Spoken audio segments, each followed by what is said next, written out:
energized for the team? Yeah. All excited, ready to go? It's the penultimate session today.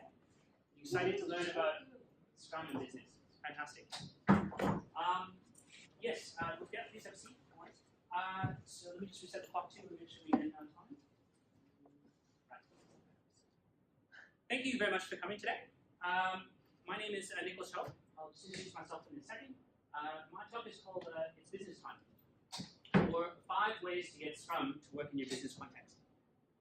Now, I want to just start off talking about why I'm here, why I'm so excited and so passionate about this thinking about Scrum and business. Currently, I'm working in a large financial institution, and I'm working with in a human resources team, and we're doing Scrum, and it's fantastic. I'm really excited about it, and I'm here to share my experience.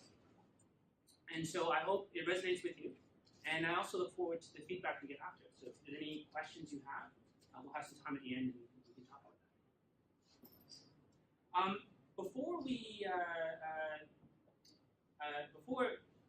I did the session today, I kind of thought, I said, well, how can I hook the audience? What's the thing to get people really interested and excited? Right? And to me, I think that the thing is testimonials, right? That's what you see when you see a website and you're choosing whether to get the product or not. You look at the testimonials. That's how you know. So yesterday, at the end of a retrospective I was attending, I asked the team. There was 5 minutes left. I said, "Can you do me a favor? Can you please give me some testimonials? Is that okay?" And I was a little bit worried because it's the end of a retrospective. It's 4:55 p.m. Right? People don't want to do that, but they were actually really excited, and that surprised me. But I was really happy about it. And I asked them, I said, what do you like about this way of working right now?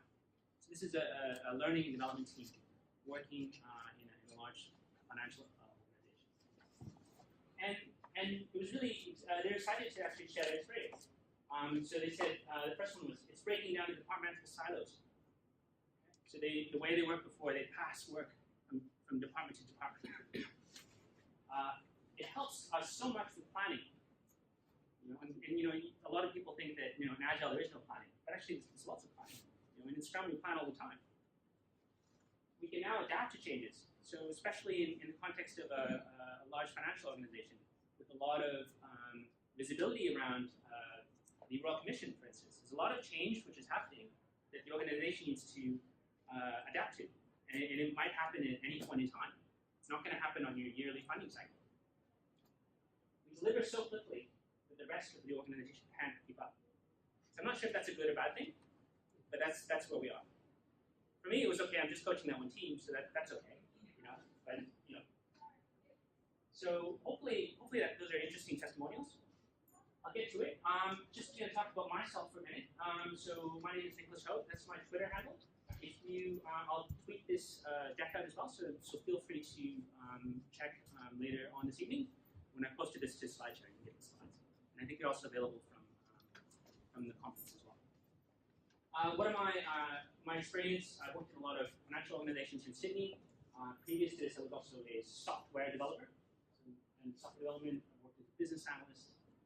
Did a bunch of different things. But I'll talk about myself. I think this is probably more interesting. I'm really excited about renewable energy. That's my thing. It's my thing. I had a company that was kind of trying to do some things in that area. This is my daughter Lily. We ride around on this cargo bike. That's how we do our shopping. So that's my family. And my other thing I like to do is bake bread. So that's a loaf of sourdough I made. So that's me. The other theme about thing about this this talk is I based it on the name on something from the Flight of the Conchords. Who's heard of the Flight of the Conchords? Yeah. Who's here because of the Flight of the Conchords? Yeah. Okay. Thank you. Yeah. I appreciate that. So I like Flight of the Conchords. I'm glad a lot of you have that context. So the reason why I chose, I'm just going to back the reason I chose this title was that it's business time. Is that if you think about the song is all about you think about what they're singing about. It's something which is something very people talk a lot about, and they think it's very exciting, very different, right? But at the end of the day, it can actually be quite routine, right? And the reason why I think that's important is when we think about Scrum in an IT environment and how we do Scrum and how we deal with complex problems, it's no different in a business environment. We still have those problems. They're still complex problems, and they still require adaptive solutions. And the skills that I have as a Scrum practitioner in the IT environment, so when I worked in a digital environment, are equally important in a business context. Okay, so I knew that it was going to be after tea, so everybody's a bit tired. So I'm going to get people to stand up, if that's okay. Are you okay with standing up? Everybody okay with that? If you're not okay with standing up, just sit down. Okay. Okay. So this is a Regional Scrum Gathering Sydney Business Scrum Survey. Okay. And so the first question: everybody stand up. Who's tried Scrum with a non-IT product development team? Okay. So if you have, stay standing up. If you haven't, sit down. Okay, so that's pretty good. I would reckon that's about, what do you reckon? 70%? Half? 60%? Okay, that's cool. Okay. And the other thing is, I want to ask you this as well. We're going to do fist of 5. Okay, so what I want everybody to do standing up, I want you to put your fist up like this. Okay, and on the count of 3, I'm going to ask you to put a number up. Okay? Make sure you do it on the count of 3. And if it didn't go very well, put down it's a 1. So this didn't work well at all. I don't think it worked well. It's working okay. It's a 3. That's amazing. This is the best things in sliced bread. Okay, that's a 5. Okay, so I'm going to count to 3 and we're going to do that. Okay, ready? 1, 2, 3, and go. Okay, what do you think the average is? 3. So the few 1s, a couple 3s. So it's actually quite distributed. It's quite mixed. Right? I think the average is around 3. So that's very good. And I think that's it. And just as well, while you're standing up, just if you can call out just a couple of the functional areas that you're actually involved in. It might be quite interesting as well. Content, like digital content? Yeah, straight up content. Finance. Finance? Yeah. Sales and marketing. Sales and marketing? Marketing automation. Marketing automation, okay. Anything else? Business intelligence? Capability? Yeah, cool. So it's all over the place. It's a very diverse set of functional areas, which is pretty cool. And I think that's important because we talk about non-IT Scrum. But actually, it's not just non-IT. There's so many areas that you can do Scrum in. Right? There's also so many complex problems in so many different domains. Okay, so that's it for standing up. So you can sit down, relax, enjoy your tea, and we're going to move on. And I'll just share some data with you from the State of Scrum. So this is a yearly survey from the Scrum Alliance. And they had a question around the respondents' primary functional area. And as you could have guessed, 77% is more of a kind of a traditional area. So you can see it's IT, software development, and product development. Right? That's where most of the people are doing Scrum. And then there's this, which is, I don't know, roughly 22%. It's not doing Scrum. Right? And for me, that's amazing, right? What about the rest of the organization? So when I'm practicing here, and I'm thinking about all the cool things that Scrum provides, I'm thinking about solving those complex problems. I'm thinking about the collaboration that it creates, right? Getting people to work together, and all that amazing stuff. The whole rest of the organization doesn't get that. Okay? So the thing to take away from this is, I think there's a lot of opportunity in the rest of the organization. And I hope you feel that as well. And as I mentioned before, business Scrum is still Scrum. We're still working on complex problems, and we're creating solutions. It's not any different. We still do all the same events. So when I was doing Scrum, we were doing Scrum by the book. Same events. We had an increment. We still, everything was the same. We still had a development team. Everything's the same. Okay. And if you think about the rest of the organization, it might look something like this. So, IT is really a small part. We've got production, research and development, purchasing, marketing, human resources, accounting, and finance. It's such a small part. So there's so much opportunity to do Scrum elsewhere. And now, of course, the recent we did today, which is the 5 key considerations for Scrum and business. And I'm going to go through each one of these. Okay, so the first one is understanding why you're using Scrum.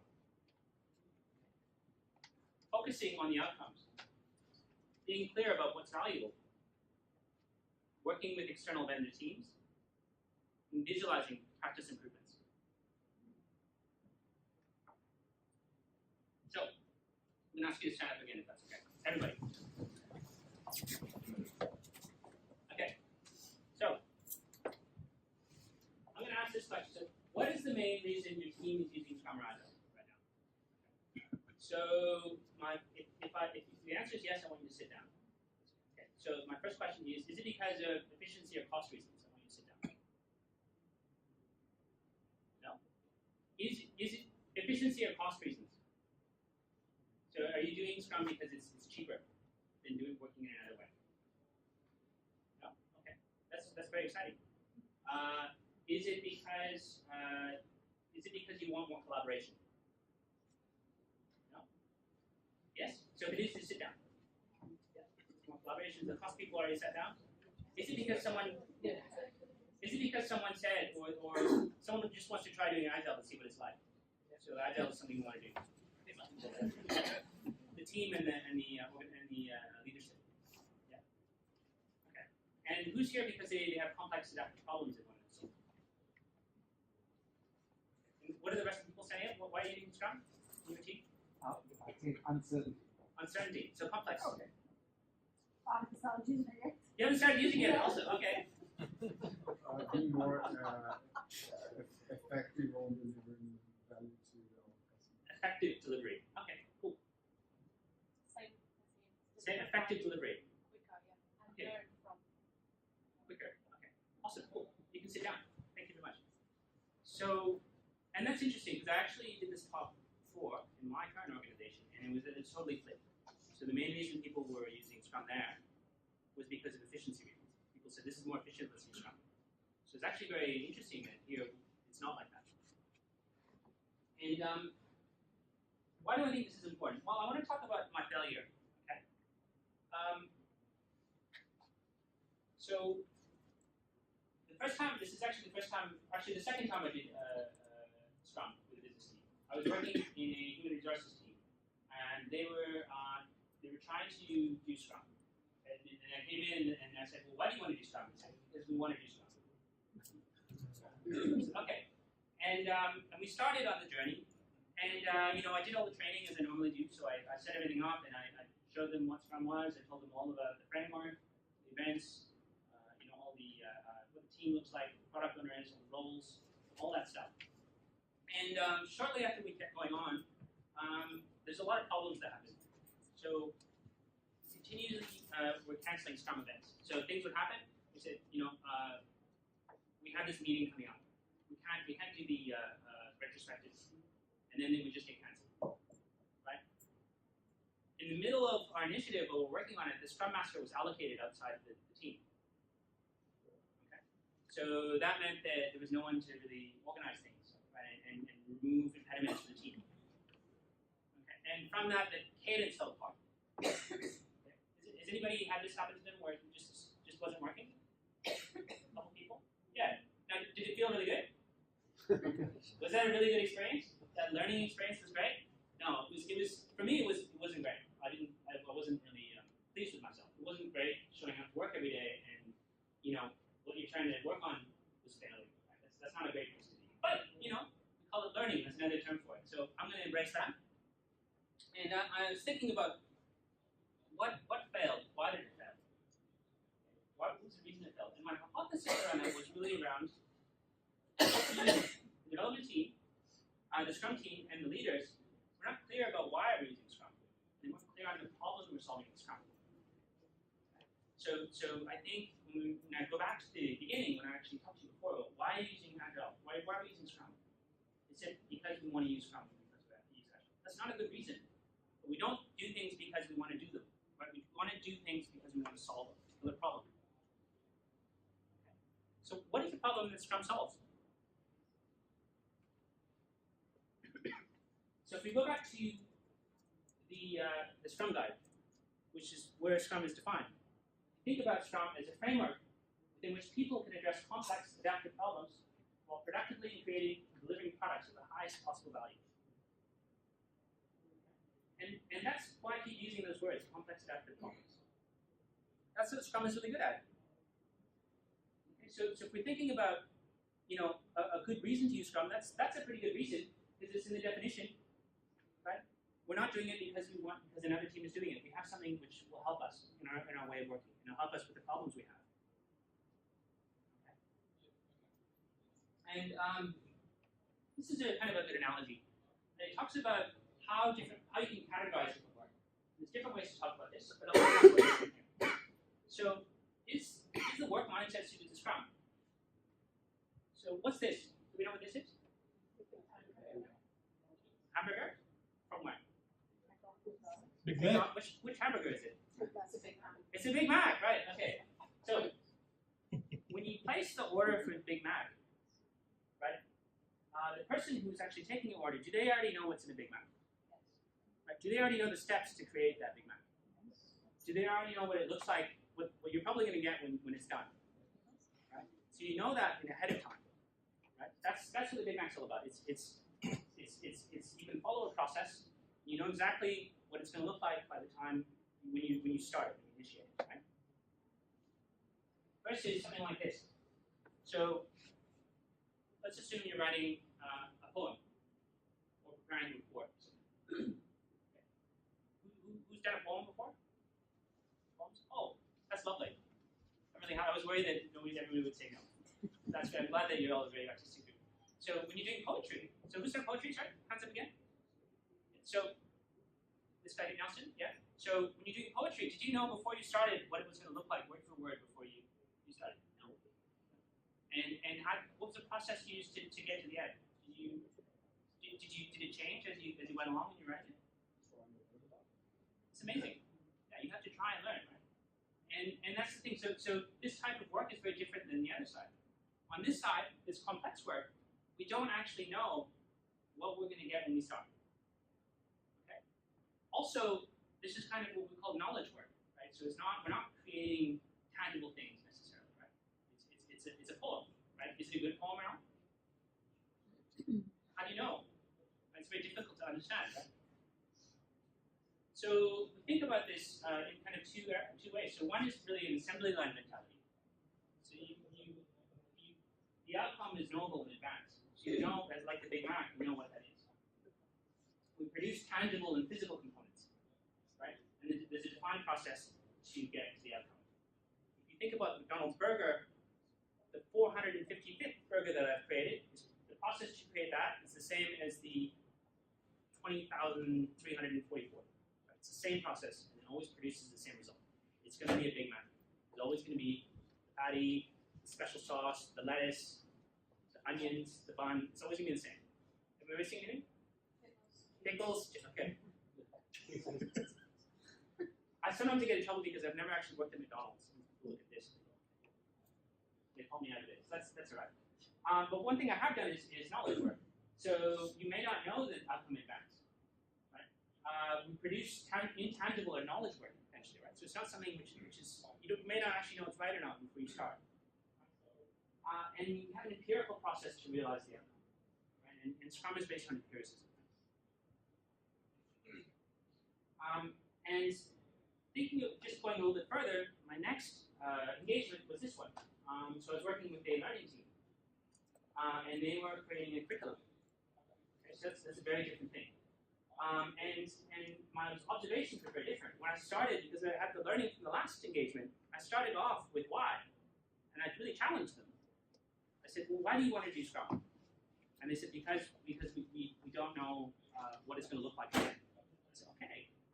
And are you going to produce something physical? I said, no, it's actually going to be a bunch of writing stuff. I said, okay, do you know what it's going to be like before you start? No. So we started off there. We said, why are you using Scrum? And they agreed that, yeah, this is something we want to do. We want to deal with that complexity. That's why we want to use Scrum. Okay. And the symptoms we had after that were really the team was really enthusiastic about going to the events. In fact, we didn't cancel events. We actually moved things around the events. We were continuously releasing work at the end of each sprint. One thing that I really love about working in a non-IT context with Scrum is that releasing can be easy. When you're in an IT environment, especially in a large organization, releasing isn't that easy sometimes, right? You might only be able to do it once every 3 months or so, right? But if you don't have to do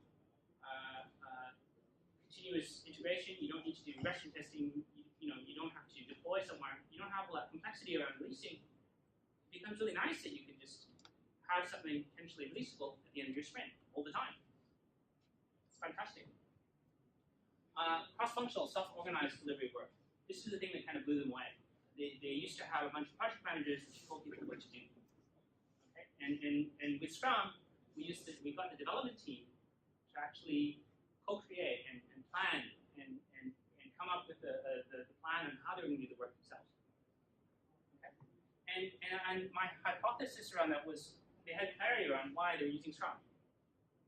Okay?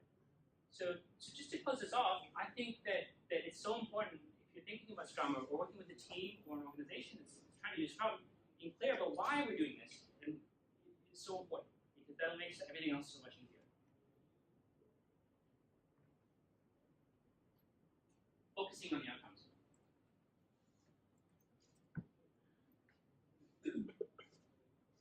So we know what this is? A what? A Gantt chart. What's in the what's the Gantt chart about? What are these things? Work. Deliverables. Yeah. And I'll be really honest. I'm really good at this, but I'm not going to talk about that today. The Scrum conference is probably bad. That's my history. But I wanted to bring this up because this is the way that a lot of business teams work today. Right? The way they organize work is really around producing stuff, things. Okay? And so when we ask people to do things to get to an outcome, we ask them to do those things to get that overall outcome. We may not actually share the outcome that we're trying to work on. Okay? And what's lost is really why? Why are we doing things? You think about if you want to get people to self-organize, you want a team to self-organize. The team needs to know why, otherwise they're not going to be able to do it. Right? They can't create things for a particular outcome if they don't know what the outcome is. So a small shift that I've found works really well is to change the mindset is thinking about outcomes instead of outputs. So traditionally what would happen is you might have a project manager or a manager who knows why. Okay, so when I was a manager, I would actually go and I would tell people, you do this, you do this, you do this, and then we put it together, and then it has an outcome. Okay? Individually, those teams didn't know what that was, and they would deliver the outputs. Changing that to my job as a manager is to help facilitate such that the team knows why we're doing it, and they know why we're trying to do that. And the team delivers those outcomes. So how do we do that? The simplest thing that you can do is just to ask people, say, when you're doing a product backlog, right, when you're doing product backlog items, don't talk about things, talk about outcomes. That's it. That's all you need to say. And people can change things. So here, for example, so create a master Excel template. That's a thing. That's not an outcome. Right? How do we change that to an outcome thinking? Enable a consistent way of sharing information. Okay. So instead of getting report sign-off from the risk department, which is a thing, we want risk and compliance considerations that have been found and implemented. Okay, so we want to get people to think about those outcomes and help us to get to those outcomes so they can self-organize and create a plan around getting those things done. Okay, so that's the simplest way, and it's so simple because you can explain it in just like a minute, and people get it. The other way you can do it is a bit more sophisticated, which is what I kind of moved the team onto next, which was thinking about a user story format. User stories are awesome, but I mean, they're not easy to do, right? How do I know they're not easy to do? Because people write books about it, right? So it's not something where you can just pick it up and do it. So if we're just working with the team to get them introduced to the concepts, the outcome thing works well. But a more sophisticated way to do it is what I've done with digital teams, which is using user stories. And the user story format looks like this. So as a someone, I want to do something, so the what, so that I get an outcome, which is the why. Okay. And so an example might be like this. So as a participant in the learning cohort, I want to enroll in a webinar so that I can make a decision about whether to participate in the learning course. So it's not technical at all. Anyone can pick this up and read it. Right? It has all the benefits of user story. Right? and the reason why this was useful is that when we moved from that concept of outcomes to user stories, people thought that was really helpful, right? So an example was someone in the team was focused on communications. She was a communications specialist, and she told me, she said, "This is great because now I know who I'm communicating to. So when I write those the communications emails, I actually know who's actually going to read them, so I can change the language I use to adapt to those users."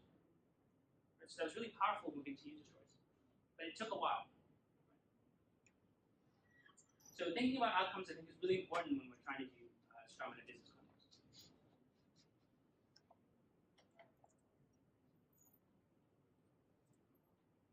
Being clear about what's valuable. So why is this important? One of the teams I was working with was trying to think about prioritization, right, and what to do first. And it can be difficult to know what's important, right?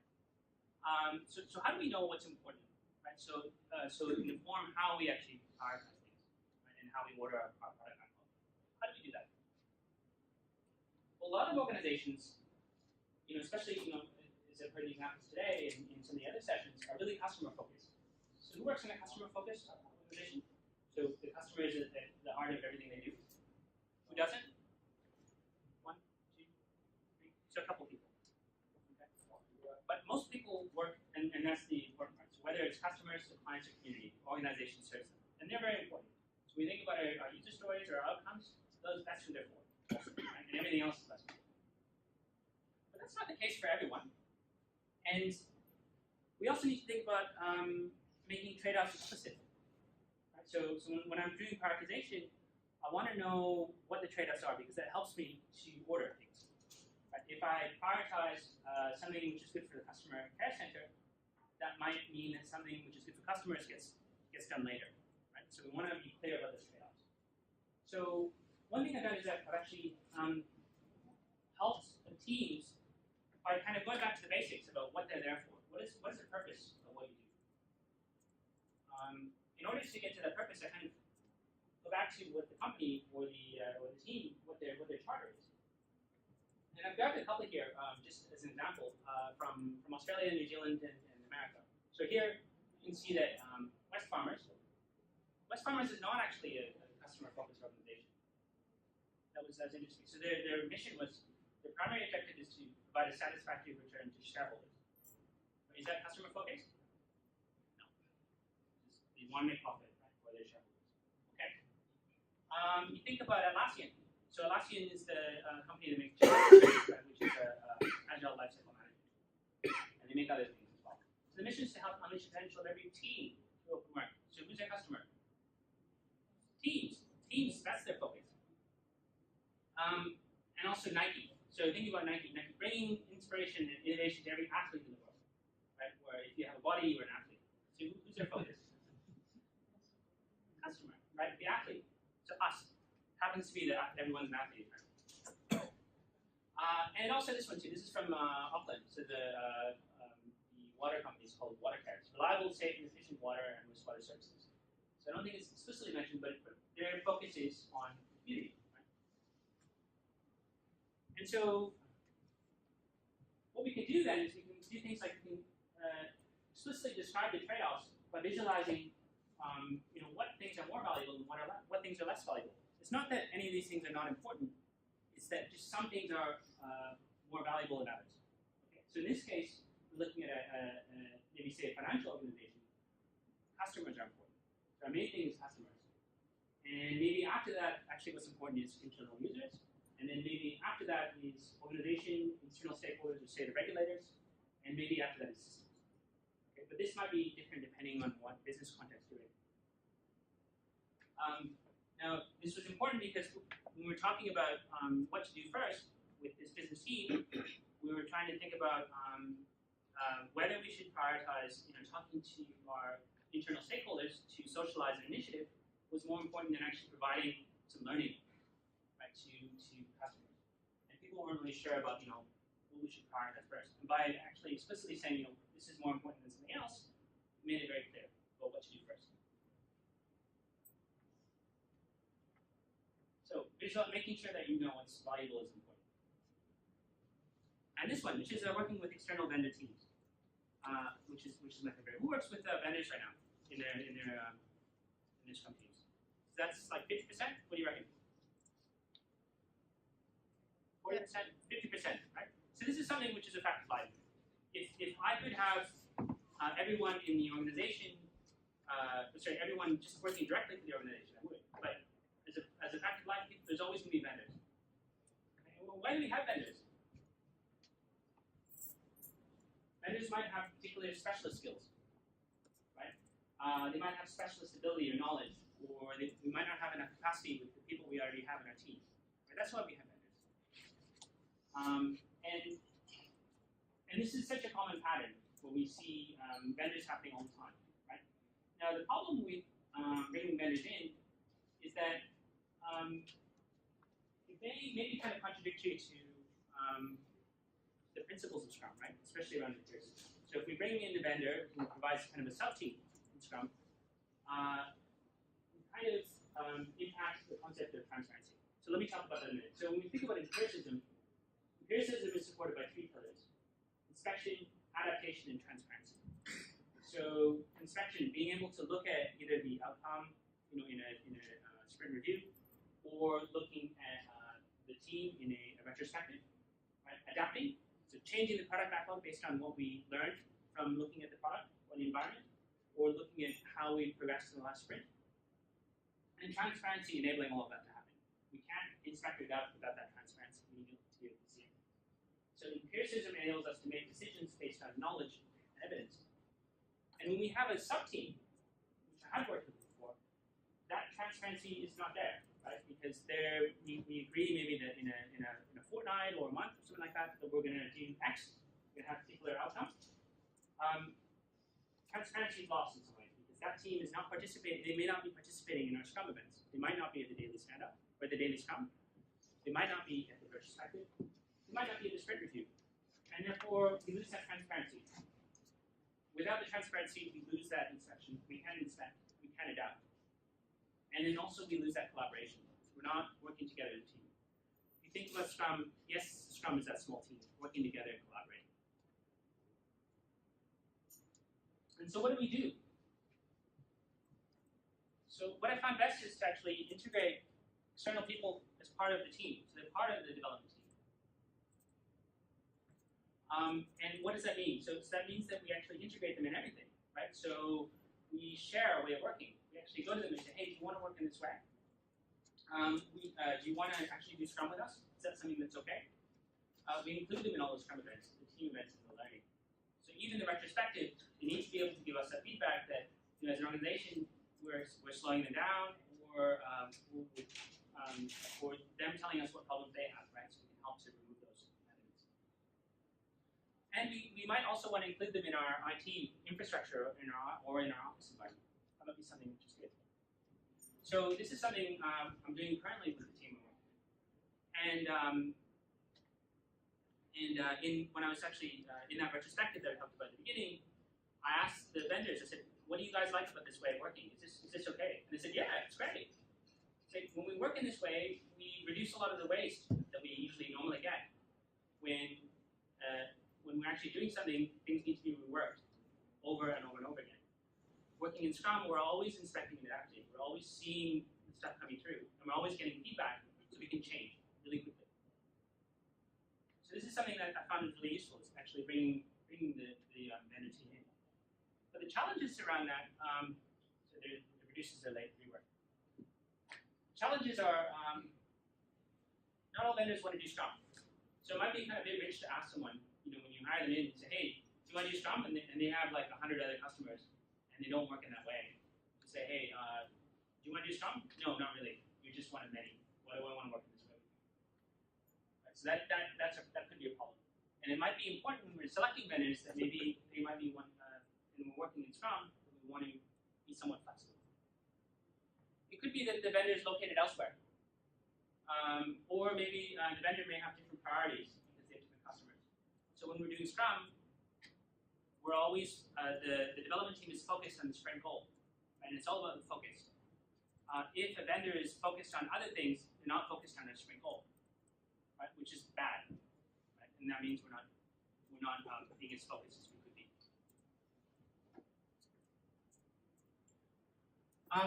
The last thing I'll talk about is visualizing practice improvements. So this is important because it's important for the development team to know where they are and know where they're going. And one way we can do that is with checklists. So this is the Scrum checklist. Has anybody seen the Scrum checklist before? Yeah. So I chose this checklist because it's very popular. I really like it.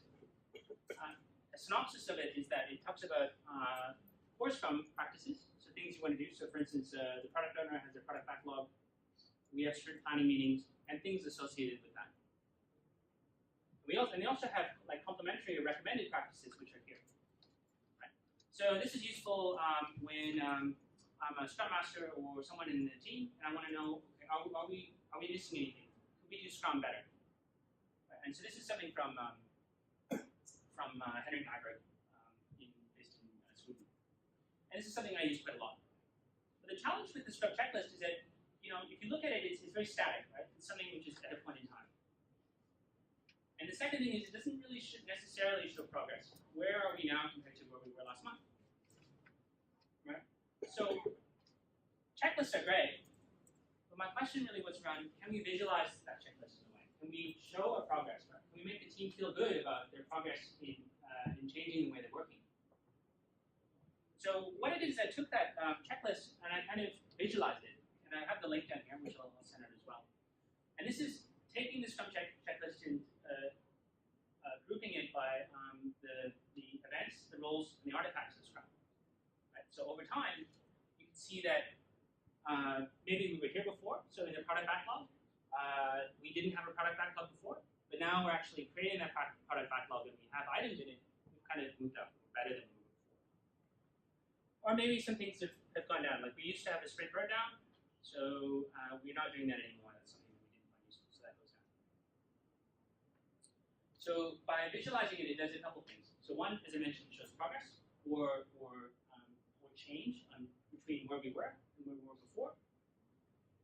And the second thing it does is it's very tangible. But I can look at this and I can see roughly grouped by particular roles, Scrum event, or good practices where we are.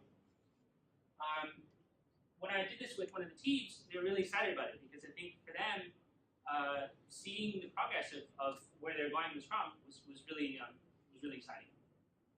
Okay, so this was really exciting for them to see this practices and how they improve. So that's the end of my presentation. Those are the 5 key considerations for Scrum and Business: understanding why you're using Scrum, focusing on the outcomes, being clear about what's valuable, working with external event teams, and visualizing practice improvements. And I just want to close with this, which is really what I talked about at the beginning about the opportunity. Right? And it seems like most of you in this room are actually doing Scrum in a non-IT environment, which is really fantastic. And for me, what I see is the opportunity to help the rest of the organization with complex problems to create that environment for collaboration, create that self-organization within small teams. These are all wonderful things. Why are we, they should be elsewhere in the organization. People should be benefiting from what Scrum provides. Right? And as practitioners, everything we do in an IT area, so if we're focused in IT, so myself, for instance, I'm focused on Scrum and IT, all of those skills, experiences, and knowledge are directly transferable to other parts of the organization. If you'd like to read a bit more about this, there's some really great articles. And I have 2 that I've selected here. One is from Sweden, from the Netherlands, which is something called Marketing in Scrum. So it's a nice talk about how they've done Scrum in a marketing environment in ING. So that's kind of a nice article to look at. And this is also something I've been looking at as well, which is not strictly Scrum, but it's talking about business agility. And how are we agile within the whole organization? So not just thinking about the team, but about maybe things like mindset, okay? And leadership. Okay, so is that it? And that is it. So thank you.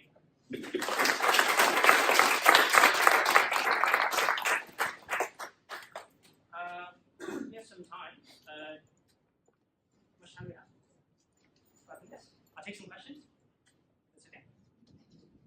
So going back to your hamburger versus column, I don't know if it's been your experience, but has it been your experience that in a lot of business teams they actually have quite a lot of work on the hamburger side, whereas in IT it seems to me we're always solving complex problems. Sometimes with the business teams, they're actually there's a lot of work they have to do that's essentially work-taking, it's not complicated. How have you found research on that? Yeah, I mean that's a good question. So if you haven't had the questions around, have I seen more things on the hamburger side of things rather than the knowledge work side of things? My experience is that most of the stuff I'm working on is knowledge work, but there are aspects of things which come through which are more hamburger-like. So a good example might be organize and book the workshop. It's something like that, which is very tangible. There's something there, right? Now, the team is mostly working on knowledge work, but they might have individual outcomes which are more, process focused. I think the thing about Scrum is that the whole point of Scrum is we're solving complex problems, right? But it doesn't mean that if we're solving mostly knowledge work problems, bringing in the occasional thing which is not necessarily complex is okay. I think that's okay. I think that works okay. I mean, as long as we're solving most of the problems, as long as most of the problems coming in are complex, then I think it's okay to have some simple work in there. What about teams that do simple work? Teams that do simple work. So my experience is not that they usually when I'm coming in it's mostly for knowledge work. But my guess would be that there are other ways of working which might be useful as well. So even just visualizing the work or focusing on flow, and that might be more suited to that.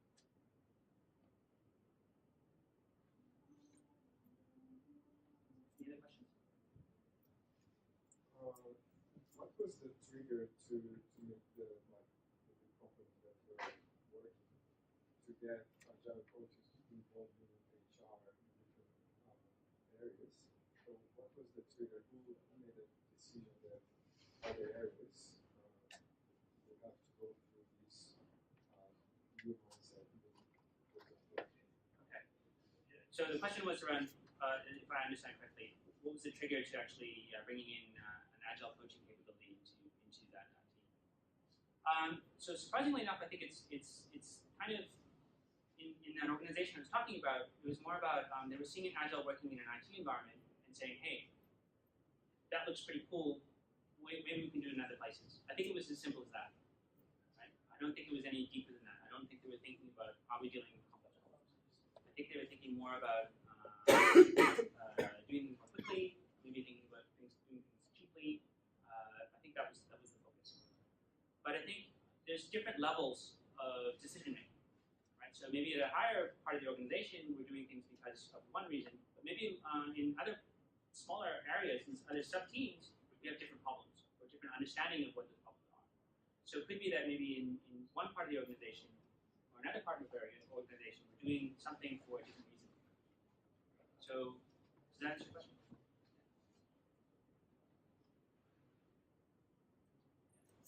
You mentioned a number of things about working with vendors. A lot of those were like problems. What's the thoughts on actually solving that, working Scrum with vendors? Scrum. So what do you mean, sorry? So when you highlighted working with vendors, you listed a number of things that were problems with a big stop sign. Yes. So what's the thoughts around solving those problems? Yeah, no, that's good. So some of them are simple problems, I think. Some of them are much more complex, and I'm not actually sure how to solve them. And they may not be problems we can solve, but using Scrum at the same time. A good example might be if you're bringing in a vendor and they don't want to do Scrum. They don't want to participate in doing what you're doing. I don't know what else I can do as a Scrum practitioner to change their mind. Right? If we ask them, and I think this is important, asking them and saying, hey, we want to work in this way, is that okay? It sounds really simple, but even asking permission is a good way to gauge whether they want to do that or not. And I've seen situations where we expect people to work in an agile way when they actually really don't want to. So I think in that particular problem, it's good to be explicit about it right at the beginning, before we even start. So maybe even avoiding problems is actually quite useful.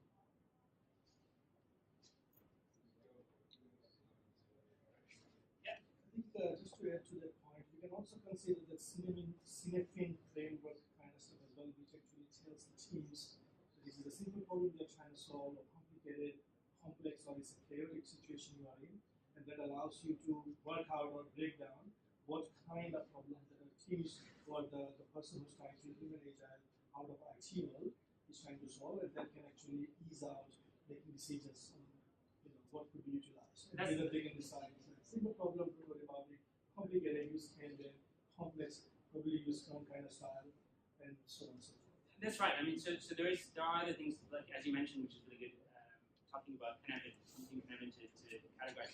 That is really great way to do it. I guess the thing with Kanban is it's something where you need to know, like there's a bit of training around that and getting people to know what that was. That I find the hamburger thing is quite simple. You can explain it in a couple minutes.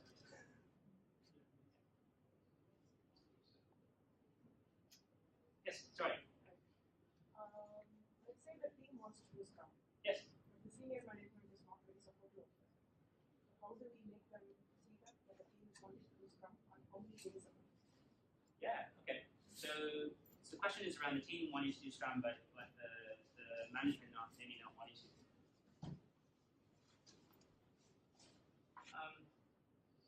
I think it's really around alignment. It's a question of alignment, right? So at the end of the day, the leadership should be supporting the team, right? Because the team is creating outcomes for potentially customers, right? So are we aligned in the problem we're trying to solve? Right? So if the team is feeling that we think Scrum is going to solve our problems, then what is the gap between that and the management team thinking that okay, Scrum is not going to solve our problems? So is it a question around maybe resourcing, like we don't have the people, or we don't want to think that it's not going to work, or we don't want to take that risk? What's for IT in our organization works very well for IT. Yes. But not necessarily in other pockets. So when you are trying to transition to Scrum in other areas of the organization, every team will be different. Yes. There will be their own constraints, resource could be one, management support could be other. Yes. And, there are various things which can come into it. Yeah, absolutely. Yeah, I mean that's a complex thing. How do you create that alignment? I mean, what a lot of people will do is use kind of an experimentation mindset. So if we don't agree that Scrum is the right thing to do, but I do and you don't, let's say. So why don't we just try it for a short period of time and reevaluate? And either it's going to work or it's not going to work. Right? And then at that point we can agree whether we want to continue or stop. That might be one way of thinking about it. Right? Does that answer your question?